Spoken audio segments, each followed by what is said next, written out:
Investors are getting wiser and more mission-driven, even if only to avoid major lawsuits. We at Tablecloth have positioned ourselves to gather data from investors, their portfolio companies, and to make meaning out of that data, to turn that data into information for investors so that they can make better decisions to support the companies in which they're invested to do better.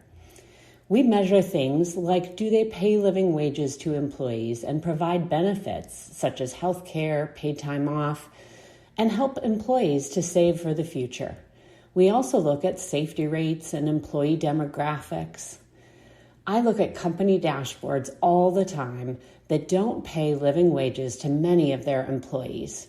Those companies are actively and knowingly contributing to growing inequality in our society. We are in a position now to fight for those employees and count every person in our data sets as a KPI for Tablecloth's impact.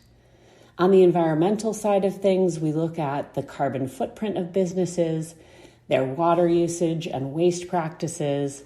We look through the lens of climate risks to the business and how they can become carbon neutral, as well as threats they may pose to biodiversity and other environmental challenges. Most business leaders, if you ask them, would have no idea what their carbon footprint is right now. At Tablecloth, we've made that easy for even a small, privately held company to do this math regularly so they too can take part in the greening of our planet. In terms of governance, we are looking at things like board and leadership demographics, compensation, but also what policies and committees are in place for protecting things like conflict of interest and whistleblowers and cybersecurity. This is central to running an ethical and well-governed organization.